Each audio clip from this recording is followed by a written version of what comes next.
Hey, speaking of big blokes, Duke, have we seen a renaissance in the artwork of rucking? Something you obviously made a career of out there in the Western Bulldogs? I think what's happened is that commentators who have had a bias one way and don't see the game effectively at all, finally... You treat it seriously as a topic, Duke. There's a couple of flogs around me who might put their hand up.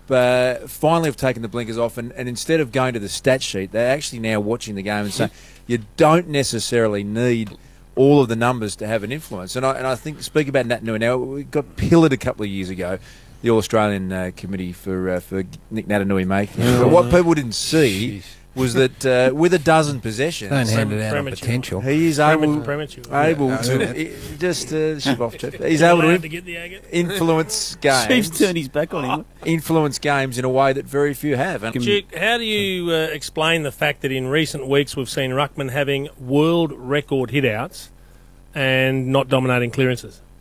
Well, that's in fact lucky to win the clearance. Well, that's always been the anomaly, and that's been the call with me on Sandlands, is that I don't think he's had a great understanding of how to operate in the centre bounce. Now, when you're 7 foot tall and 125 kilos, you don't need too many plans, but he hadn't had one. Well, Chief, I want to interrupt here and say this. I suspect the person you're referring to was Todd Goldstein on the weekend, who broke the world record for hit-outs. And that world record had only been set weeks before with Aaron Sandler. The clearances in that game were 58-30, and the centre clearances were 20-4. So I think that's a fair indication of clearance dominance. No, that's a one-off, Jim. I see. If you go back to when Sandlands broke it, come back with the numbers, and then we'll have a discussion.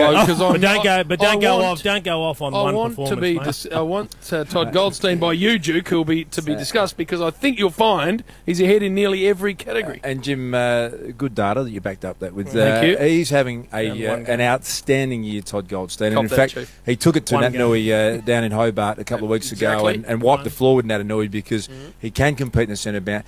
And he actually gets around, and he's dangerous, and he's a goal-kicking ruckman at times, and he runs around the ground. So probably time you apologise. We only took one. What am I apologising for? Disrespect to Todd Goldstein, who's the hot ruckman. I've never disrespected Todd Goldstein. I'm just not a huge rap on ruckman. That's all. We only picked one ruckman in the All-Australian team. Dus? I've had two before. Yeah, two before, and depending on there's no set rule that says you've got to pick one, two, or none. So are you still an All-Australian, Duke? Now I am, Chief. Yeah, that's an issue in itself. Because you know what, Chief? You got a ruckman trying to pick ruckman. How are we going? Seriously. Unlike Chief, few people actually give up their time without getting any sort of you've heard of the blind leading the blind. That's the blonks leading the blonks. It's just a joke, mate, having a ruckman on All-Australian trying to pick big blokes. For Coates High, this has been the footy preview. We're done. Is that it? Out. We're out, are we? 13, 15, 52. Drop into your local branch of Coates Hire today. You speak to Mike Fitzpatrick, the Rhodes Scholar, chairman of our great game. Ship off, Mike. He shipped the chairman off. Yeah, can't ship the Trotter, chairman Brownie off. and Baz Danner to pick it up next. It is Sydney and Richmond from the SCG. I think it might be his best one, Chief. It might be his best Friday night.